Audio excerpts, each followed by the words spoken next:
Le plus grand influenceur et créateur de contenu camerounais, Steve Fa, envoie un message au chef d'État après ses multiples discours à l'occasion des différentes cérémonies ici au Cameroun.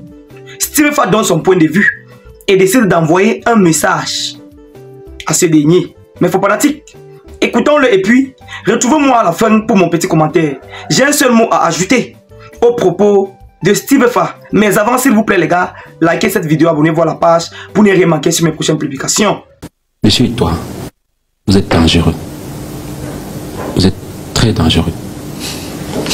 Ce que vous dites, si on est sur un plateau, vous faites des propositions pour aider la jeunesse camerounaise, on ne peut pas tenir de tels discours. Alors, Steve Fa, avec vous, je voudrais quand même que nous menions cette réflexion. Lorsqu'on écoute, bien sûr, Joseph et toi, on a le sentiment qu'il y a des solutions qui existent finalement partout et que peut-être certains jeunes ne se donnent pas assez de moyens pour pouvoir les saisir. Face à ça, qu'est-ce qu'on répond? La première chose que j'aimerais dire, c'est que monsieur et toi, vous êtes dangereux. Vous êtes très dangereux. Ce que vous dites, si on est sur un plateau, vous faites des propositions pour aider la jeunesse camerounaise, on ne peut pas tenir de tels discours. Et vous parlez des GIC. Vraiment, on est en quelle année? Je pense qu'on est en 2025. Vraiment, il faut évoluer. La chance que nous, on a en tant qu'influenceurs, c'est qu'on voyage beaucoup et on voit comment les autres pays se développent. Et on se dit, pourquoi ne pas faire ça chez nous? Les plus beaux discours que j'ai entendus depuis que je suis né, c'est les discours du président de la République du Cameroun. Si notre pays fonctionnait au rythme, si notre pays était arrimé, pouvait s'arrimer au discours du président de la République, on serait devant la Chine aujourd'hui.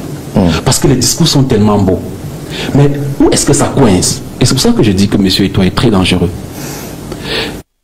Vous ne pouvez pas avoir d'aussi beaux discours et les faire appliquer par les Camerounais que nous connaissons là. Nous qui sommes là. Nous qui avons ce genre de discours. Je ne peux pas être président de la République et j'ai confié un projet à ce monsieur. C'est le déni. C'est pas un procès de façon quand même ça? Non, c'est pas un procès. Parce qu'en fait, on connaît les réalités. La chance que j'ai, c'est que je connais un peu les problématiques des jeunes. Je connais le discours, on a parlé d'impôts, et c'est même ça. Vous savez pourquoi j'ai répété ce mot 3 fois? Parce que vous ne pouvez pas parler d'impôts substitution et ne pas expliquer aux Camerounais du quartier ce que c'est.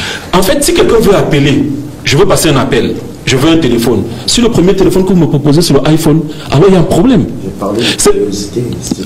J'en viens, s'il te plaît. La jeunesse doit être curieuse. Si un jeune n'est pas curieux, je pense que vous avez écouté. Il devient son premier. D'accord, c'est mon tour de parole. Ok. On revient à vous, Steve. D'accord. Donc, je pense qu'il faut, en des termes faciles, expliquer les choses aux jeunes.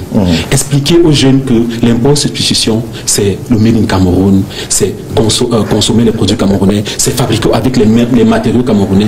Mais il ne faut pas simplement dire ça et se dire que des petits projets comme ça, à l'emporte-pièce au ministère de la Jeunesse, vont résoudre le problème. On va créer les GIC. Vous croyez vraiment que le fondateur de Tesla a dû créer un GIC pour être où il est? Non. Vraiment, nous devons, et c'est ce que j'ai l'habitude de dire aux jeunes.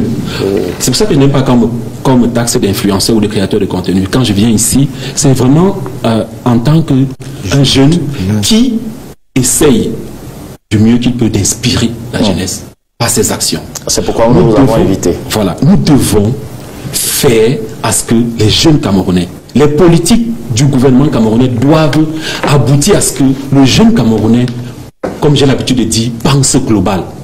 Parce que c'est à force de penser local que on parle d'imposition et les gens vont commencer à construire les maisons en terre. Mais fabriquer concevoir des solutions qui peuvent être vendables. Parce que quand vous parlez d'imposition, c'est pour on dit quoi? La balance commerciale. Il faut essayer d'équilibrer. D'équilibrer la balance commerciale. Ça veut dire qu'à un moment, il faudra exporter nos solutions. Première des choses. Vous parlez d'imposition, mais vous ne faites rien pour ceux qui font déjà dans ça depuis. Vous voulez que les jeunes fassent, mais ceux qui font déjà dans ça depuis, vous ne faites rien pour eux. Ça, c'est la première chose. Deuxième chose, il n'y a aucune politique qui vise à informer les Camerounais sur les bienfaits de la consommation du Made in Cameroun. Parce que, actuellement, qui incite les Camerounais à consommer camerounais? Qui incite les Camerounais à avoir même ce discours patriotique-là? Mon domaine, c'est les réseaux sociaux. Moi, je me bats comme je peux à dire aux Camerounais, consommez camerounais, faites ceci, faites cela. Mais ça devrait être une logique globale. Et je pense que quand on met sur pied ce genre de politique, il y a tout un ensemble. Et je vous ai parlé des gens qui mettent en œuvre. Mais, excusez-moi du terme, mais c'est des pourritures. Au Cameroun, personne n'est bon. Tous sont médiocres. La corruption gangrène tous les domaines de notre pays. Que ce soit le port, les ministères, il y a certains qui se battent. Ça, il faut l'avouer. J'ai adoré le passage de M. Fatouin aux impôts. Quand je vois ce qu'il a pris et ce qu'il nous a laissé, honnêtement, ce monsieur a fait quelque chose. Pour moi, le conseil que j'aimerais donner au président de la République, c'est de ramener ce monsieur au Cameroun. Il fait quoi là-bas? On a besoin des gens comme ça. On a besoin des gens qui fassent le job. On a besoin des gens qui disent que le chef de l'État dit il y aura 10 km de route. Quand le chef de l'État dit il y aura 10 km de route, c'est pour ça que j'aime Bidonkwad. Un président ne formule pas des vœux. Ses hautes instructions sont des ordres. Quand un président dit il y aura 10 km de route, c'est vrai que on veut ces 10 km de route. C'est vrai que pour ce qui est de M. Fatouin que vous évoquiez tout à l'heure, donc quand vous diront que c'est votre avis, non, moi je parle comme un jeune. D'autres diront le contraire. Je ne suis pas un homme politique. Je parle comme un jeune qui a vu un autre jeune faire le bon travail, qui a fait le bon travail. C'est votre avis. Ça n'a pas besoin d'être mon avis. C'est un avis qui est partagé par beaucoup de jeunes que je côtoie. Pourquoi c'est le seul exemple que j'ai pris pour un monsieur que je ne connais pas, que je n'ai jamais vu? Non, c'est l'exemple que j'ai pris parce que j'ai vu le travail qu'il a fait. Et bien comme lui, il y en a dans la structure étatique dans notre pays. Mais le problème, c'est que ce n'est pas à eux qu'on confie les projets. On confie toujours aux gens qui vont tripatouiller les choses et envoyer les gens comme le monsieur venir à la télé. Non, on ne va pas faire. C'est parce que nous, les jeunes, on ne cherche pas. C'est parce que c'est son point de vue, Steve. On ne veut pas que ce jour, pendant que tous les jeunes sont à la maison et attendent qu'on sorte d'ici avec de très très belles propositions qui vont peut-être nous faire avancer, on ne veut pas sortir d'ici avec ce genre de choses. Je suis désolé. Maintenant, vous qui êtes cette inspiration pour beaucoup de jeunes au niveau de la toile, c'est quoi les grandes annonces que vous attendez de la part du chef de l'État? D'accord. Déjà, avant de parler des attentes, j'aimerais simplement qu'on arrête de faire croire aux jeunes qu'on va vivre permanemment dans un état de sadaka. Ces histoires où on dit carte jeune, 50%, sac de riz. Construisez un environnement qui permette aux jeunes Camerounais de donner le meilleur d'eux-mêmes. Chers jeunes, n'attendez pas le financement de l'État. On n'a pas besoin de financement de l'État pour commencer un projet. Vraiment, construisez juste un environnement qui permette aux jeunes de s'épanouir. Et tout à l'heure, je parlais des choses qui marchent dans ce pays. Les gens ont l'impression que moi, je parle seulement de ce qui ne marche pas. Il y a des choses qui marchent. Je vous ai dit, le passeport, c'est magnifique. Je suis passé où on fait la CNI là. Je suis passé là aujourd'hui avant d'arriver ici.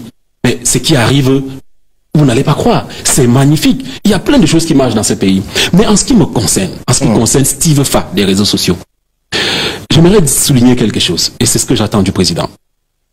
La jeunesse camerounaise est en déperdition. Virtuellement comme réellement. Sur le terrain, ça ne va pas. Sur les réseaux sociaux, ça ne va pas.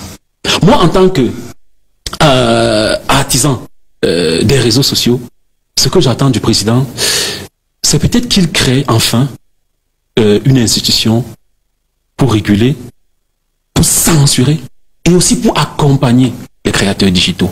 Parce que, je prends un exemple, je vous ai toujours dit que moi, je me bats pour être un modèle.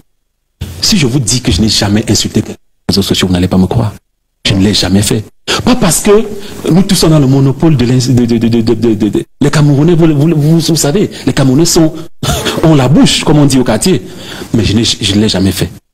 Si on réussit, si le chef d'État réussit à créer une institution qui va sanctionner les gens qui se comportent mal sur les réseaux sociaux, et en même temps encourager les créateurs digitaux, parce que c'est une source de création de richesse, les réseaux sociaux.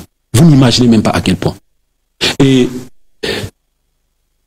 je ne sais pas si vous connaissez la Silicon Valley aux États-Unis.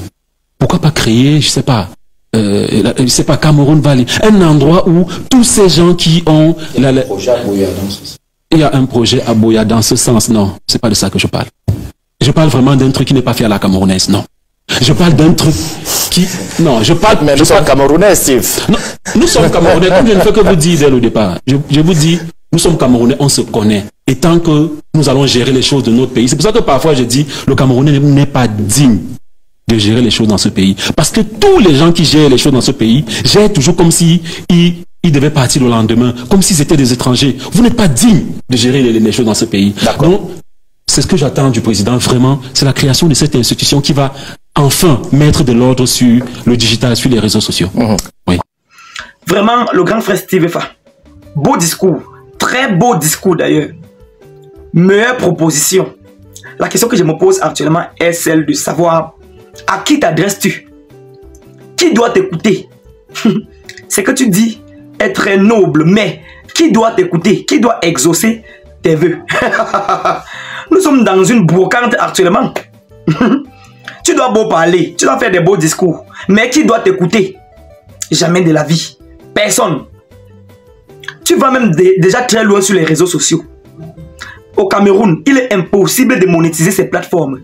Tu es créateur de contenu comme moi. Il est impossible de monétiser tes plateformes dans ton propre pays, alors que nous connaissons bien que des pays plus pauvres même que le Cameroun monétisent déjà. Un jeune créateur de contenu au Nigeria peut faire sa création de contenu et puis décider de monétiser sa page au Nigeria sans faire recours aux pays d'extérieur. Au Ghana, au Sénégal, au Congo, Kinshasa. Donc, ici au Congo, on peut déjà monétiser sa plateforme. Tu peux monétiser une page en étant au Congo, Kinshasa, les gars. Nous, au Cameroun, il est impossible. Quand tu es créateur de contenu au Cameroun, tu es toujours obligé de payer un manager qui vit à l'extérieur. C'est lui qui doit recevoir des gains venant de ta propre page avant de te donner un peu sur ça. Vous ne voyez pas que c'est suant? C'est suant. On souffre. Pour ne que parler de ce cas. Parce que si ici, je veux témoigner ou bien je veux développer tous les problèmes, on ne doit pas s'en sortir. C'est toute une bibliothèque. Un pays comme le nôtre. Pays plus riche que tous les pays que je viens de citer ici. Voilà le Sénégal, on peut déjà monétiser la page. S'ajoutant au Maroc, en Afrique du Sud. Donc, nous sommes que des deniers. Les choses basiques, les choses d'ailleurs les plus basiques nous dépassent. Tu dois demander quoi? Tu dois t'adresser chez qui pour qu'on t'écoute? Allons seulement nous inscrire massivement sur les listes électorales. En octobre, nous allons framponner les urnes. Nous allons pouvoir choisir les dirigeants qui vont nous écouter, les dirigeants qui vont pleurer avec nous pendant que nous pleurons, les dirigeants qui vont avoir des idéologies permettant de développer les Camerounais et le Cameroun en général et non nous piller à outrance. C'était mon point de vue, les gars. Partagez cette vidéo, abonnez-vous à la page pour ne rien manquer sur mes prochaines publications. Allez vous inscrire sur les listes électorales. C'est de ça qu'il s'agit. Portez-vous bien.